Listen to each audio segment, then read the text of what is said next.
जी, अस्सलाम वालेकुम। उम्मीद है कि आप तमाम दोस्त खैरियत से होंगे और आज का दिन भी ट्रेडिंग के हवाले से अच्छा गुज़रा होगा। मार्केट 423 पॉइंट्स आज नीचे रही। सारा दिन मार्केट में जो है वो सेलिंग प्रेशर देखने को मिला। तमाम के तमाम सेक्टर्स ही रफ़ली माँ सवाए फार्मास्यूटिकल के हमें काफ़ी ज़्यादा जो है वो डिप्रेशन देखने को मिला।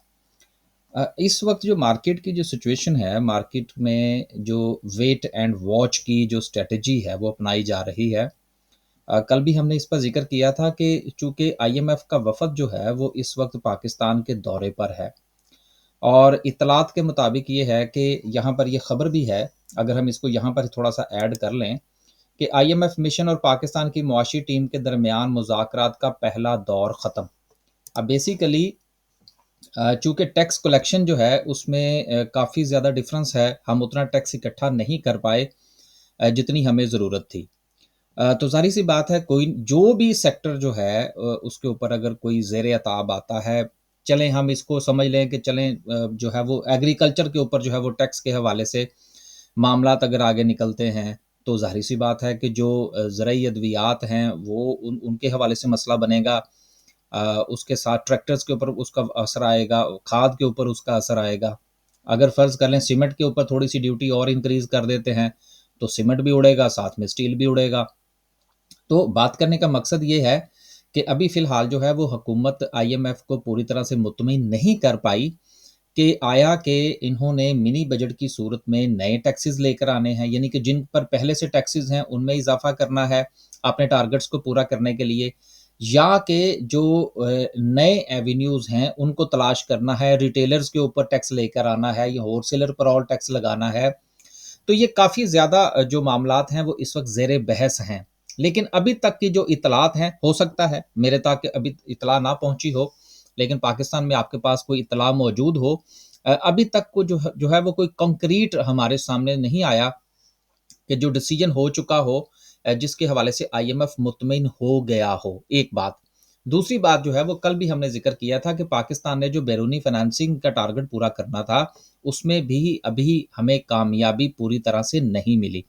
तो ये 2 मामलात हैं जिसमें देखिए मार्केट जो है ना, ये मैं अक्सर आप दोस्तों से, बल्कि अगर आप मेरी साल-साल की वीडियोज़ उठा के देखें, तो मैं एक ही बात के ऊपर ज़ोर देता हूँ और वो ये होता है कि देखिए स्टॉक मार्केट में कंपनीज़ तो मौजूद ही होती हैं। पिछले 5 साल का डाटा उठा के देख लें, साल का उठा के देख लें, यही कंपनीज़ थी।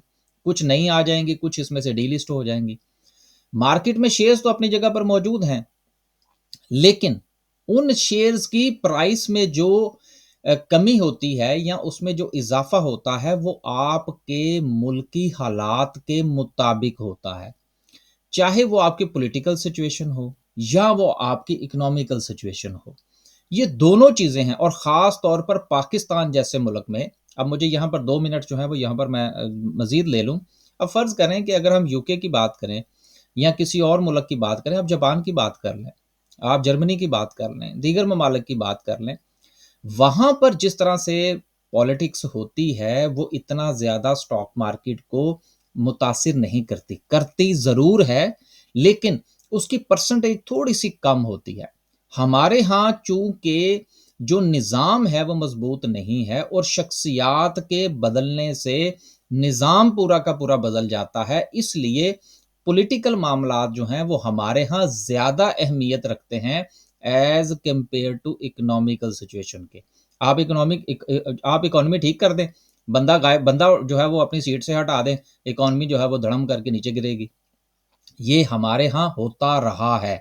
लेकिन अफ़सोस के साथ ये कहना पड़ता है कि जिस दिन हम किसी भी हवाले को, किसी भी चीज़ को हम सिक्योरिटी के साथ उसको डिस्कस करने की कोशिश करें या उसको पॉलिटिक्स के साथ डिस्कस करने की कोशिश करें, हमारे यहाँ बेसिकली जो लोगों का शौक है वो ये है कि जी देखें जी ये 5 शेयर्स हैं, ये अगले 10 दिन में डबल हो जाएँगे। हम ऐसी वीडियोज़ को और ऐसी चीज़ों को देखना और सुनना पसंद करते हैं, उनको फ़ॉलो करना पसंद करते हैं। तो फिर देखिए अंडरस्टैंडिंग नहीं होगी। अंडरस्टैंडिंग अगर आपने लेनी है तो आपको पता होना चाहिए कि स्टॉक मार्केट के जो पिलर्स हैं वो क्या हैं। इकोनॉमी पिलर है, पॉलिटिकल सिचुएशन पिलर है, लॉ एंड ऑर्डर की सिचुएशन पिलर है। ये वो पिलर्स हैं, जब तक आप इनको अंडरस्टैंड नहीं करेंगे और अपनी-अपनी मोहब्बतों में गुम रहेंगे, तो फिर यकीनन ये चीज़ें आपकी समझ में नहीं आएँगी। यकीनन थोड़ा-सा होगा, लोग माइंड करेंगे, लेकिन हकीकत यही है। आगे चलते हैं। 423 पॉइंट्स जो हैं वो आज मार्केट ने निकाले। अब ये आखिरी बात मैं यहाँ पर ऐड करता चलूँ। अब ये देखें शहबाज शरीफ साहब के सऊदी अरब के कितने दौरे हैं, मामला नहीं हो पा रहा ना, पैसे नहीं मिल रहे, वो नहीं दे रहे, और हमारे यहाँ आईएमएफ जो है वो हमारे दरवाजे पे आके बैठ गया। अब दोनों सिचुएशन आपके सामने है, टैक्स इकट्ठा नहीं हुआ, बैरूनी फाइनेंसिंग पूरी नहीं हुई, आईएमएफ जो है वो आके हमारे दरवाजे पे बैठ गया। अब आप इन चीजों को, मार्केट कहाँ जाए, मार्केट ने तो फिर यहाँ पर स्टे ही करना है ना, वेट एंड वॉच करनी है। हर बंदे का अपना पैसा है भाई, वो क्यों डुबोएगा। अब वो दोस्त अहबाब जो ये समझते हैं कि जी ये चीजें मार्केट को मुतासिर नहीं करती, वो अब हिम्मत करके खरीदें फिर जरा ताकि ताकि उनको भी थोड़ा सा पता चले कि चीजें ये मुतासिर करती हैं या नहीं करती। तो गुजारिश ये है कि चीजों को थोड़ा सा इस तरफ लेकर जाइए, शेयर्स चल जाएंगे। आज मैं जो है वो ज्यादा, हमारी तो खैर वीडियो में ज्यादा शेयर्स डिस्कस ही नहीं होते, शेयर्स चल जाएंगे। 2023 में भी चले ना, मार्केट 100% ऊपर चली गई, क्यों चली गई, 40 से 80 हो गई, 80 से फिर ऊपर चली गई, क्यों चली गई, हालात बदले, शेयर्स वही थे भाई, हालात बदलते हैं तो कीमतें बदलती हैं। इस चीज को अंडरस्टैंड करें, टेक्निकलिटीज को भी अंडरस्टैंड करें। जैसे ही कोई शेयर जो है वो चल निकलता है, लोग कहते हैं जी नहीं, टेक्निकल्स नाम की तो चीज़ ही दुनिया में जो है वो मौजूद नहीं है, जो हमारी इकोनॉमी है या हमारी पॉलिटिक्स है वो मार्केट को मुतासिर ही नहीं करती। तो चलें, मार्केट भी यही है, 3-4 साल से तो हम भी वीडियो बना रहे हैं, यही मार्केट है, हम भी यही हैं, देख लीजिएगा यही शेयर्स आपको किस किस प्राइसेस पर दोबारा से मिल सकते हैं, यही प्राइसेस बहुत ऊपर भी जा सकती हैं। तो हालात बदलेंगे तो मार्केट की सूरत हाल बेहतर होगी या थोड़ी सी खराब होगी। 423 पॉइंट्स आज मार्केट ने निकाले, शुरू में ही चले सारा मामला आज निपट गया। सर्किट ब्रेकर की बात करें तो आज माशाल्लाह से 5 कंपनीज हैं, हमारी रिकमेंडेड 2 कंपनीज थी जिनके हवाले से हमारा ख्याल था कि वो अपर कैप हो सकती हैं। उसमें एक जो था वो JSCL था, एवियन था, और SL, वो क्या कहते हैं जी, SLGL था। तो हमारा ख्याल था कि इन तीनों में से कोई एक आध हो जाएगी, लेकिन नहीं हुई, चलें कोई बात नहीं। लोअर कैप की बात करें तो 3 कंपनीज हैं, 3 में से आगा स्टील भी था, लेकिन मेरा ख्याल है बाद में वो इसमें से निकल गया। सिचुएशन जो थी वो माशाल्लाह से ठीक रही। हमारी कोशिश ये होती है कि ड्यूरिंग द मार्केट जो है, जो शेयर्स हमने रिकमेंडेड किए हुए हैं मुख्तलिफ लेवल्स पर, फिर हम दोस्तों से पूछने की कोशिश करते हैं कि हाँ भाई एवियंस था, वो कितना बेच दिया, कितना किसी के पास है, TRG में निकल गए हो कि अभी तक रहे हो, PPL बेच दिया कि अभी भी रखा हुआ है, DFML बेच दिया, FFC बेच दिया। अब ये सारी चीज़ें जो हैं, ये मकसद ये होता है कि हमें साथ साथ फीडबैक मिलता रहे, लेकिन ये ज़रूरी नहीं कि हम हर रोज़ करते हैं, जब कभी टाइम मिले। आज मार्केट स्टैग्नेंट थी थोड़ा, तो टाइम था तो हम ज़रा दोस्तों से पूछ लेते हैं, इससे ज़रा हमें अंदाज़ा हो जाता है कि दोस्त अहबाब जो हमारे साथ काम कर रहे हैं, उनके पास जो कैश की सिचुएशन है वो क्या है। अगर आप हमारे साथ काम करना चाहते हैं तो हमारा व्हाट्सएप ग्रुप है जिसको आप ज्वाइन करना चाहते हैं, या आप हमारे पास स्टॉक मार्केट का अकाउंट ओपन करवाना चाहते हैं, तो दोनों सूरतों में ये 2 नंबर्स आपके सामने है। लेकिन गुजारिश ये है कि 5 घंटे का डिफरेंस है आपके साथ, कॉल लेना जो है वो हमारे लिए बहुत मुश्किल होता है, वॉइस मैसेज कर दिया करें तो आप जो है वो हमारे ग्रुप का हिस्सा बन जाइए, या हमारे पास स्टॉक मार्केट का अकाउंट ओपन करवा लें, तो फिर हमारी सर्विसेज जो हैं वो अकॉर्डिंगली आपको फ्री हो जाएंगी। अब चलते हैं आगे।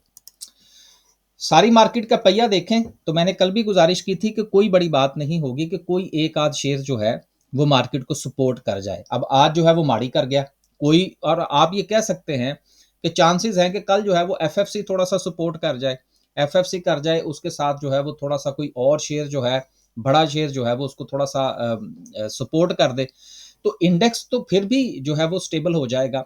अगर आप ये देखें ना, सेक्टर वाइज देखें माफ कीजिएगा, सेक्टर वाइज अगर आप देखें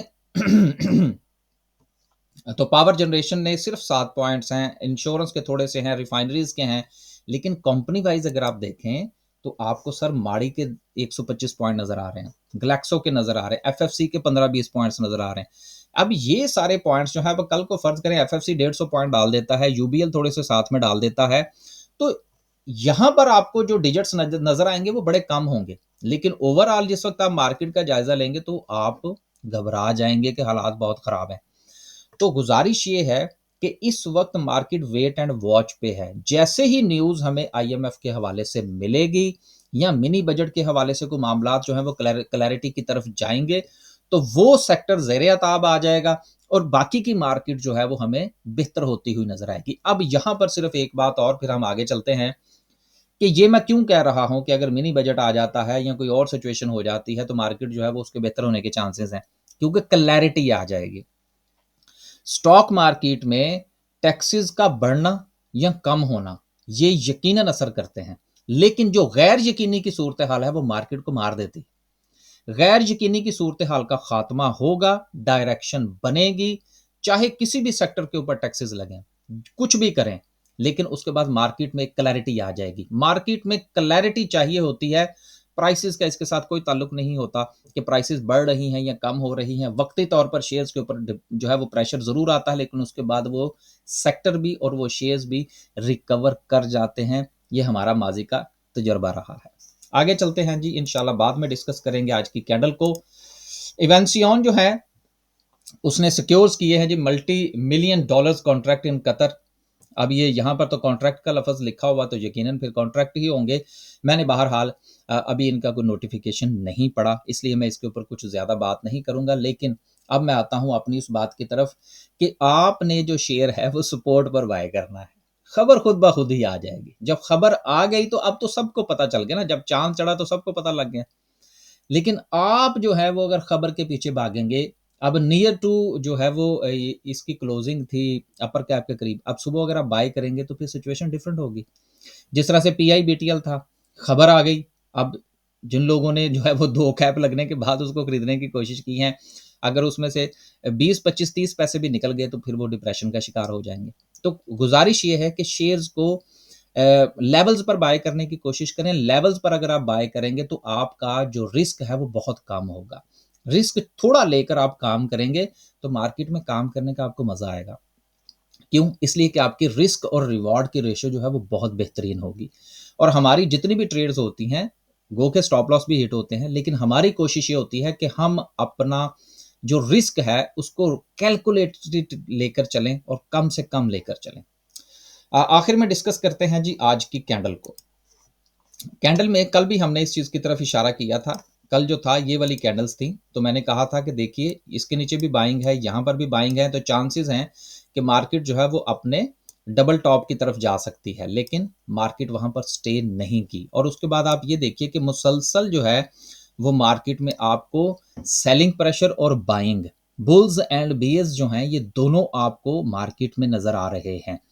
मार्केट में एक अच्छी बात यह है कि मार्केट अपनी सपोर्ट को रिस्पेक्ट करने की कोशिश कर रही है, लेकिन जिस तरह से सेलिंग प्रेशर आ रहा है, अगर अगले एक आध दिन तक, बल्कि कल का ही दिन अगर हम ले लें, तो ये जो मुसलसल सेलिंग प्रेशर है ये इंक्रीज कर सकता है अगर क्लैरिटी ना हुई। आपसे गुजारिश ये है कि अपने अपने शेयर्स का जायज़ा लीजिए और उसको स्टॉप लॉस आइडेंटिफाई कीजिए और अपनी ट्रेड को क्लैरिटी के साथ लेकर जाइए। अगर आप स्विंग ट्रेडर हैं या आप जो है वो हमारी तरह ट्रेड करते हैं, हम तो खैर स्विंग भी करते हैं, दोनों सूरतों में आपको पता होना चाहिए कि आपने कितना लॉस बर्दाश्त करना है और कितना प्रॉफिट बर्दाश्त करना है। ये प्रॉफिट के साथ मैंने बर्दाश्त का लफ्ज़ इसलिए इस्तेमाल किया कि हमसे प्रॉफिट भी बर्दाश्त नहीं होता। लॉस जो है वो तो हम 8%, 10% जो है वो लेकर घूम रहे होते हैं, लेकिन प्रॉफिट हमसे 1 से 1.5% भी बर्दाश्त नहीं होता। और यही वजह है कि जो मेरी तरफ से जो रिकमेंडेशंस होती हैं, उसमें अब मैंने लिखना शुरू कर दिया है कि मिसाल के तौर पर एक शेयर है तो आप उसको ₹15 पर बेचें, ₹15.70 पर पैसे पर बेचें और फिर इंतज़ार करें। मैंने साथ में लिखा होता है कि वेट करें, कहीं यहीं से जो है ना वो आउट ना हो जाइएगा। जितनी खीर मिल रही हो स्टॉक मार्केट से वो खा लेनी चाहिए, क्योंकि भूखा तो मार्केट बहुत ज़्यादा रखती है। तो आज की सारी वीडियो में एक ही चीज़ के ऊपर मैंने जो है वो बात करने की कोशिश की है कि हालात मुल्क के जो हैं वो मार्केट को मुतासिर करते हैं। इस चीज़ को अंडरस्टैंड कीजिए। इजाज़त दीजिए। अल्लाह हाफ़िज़।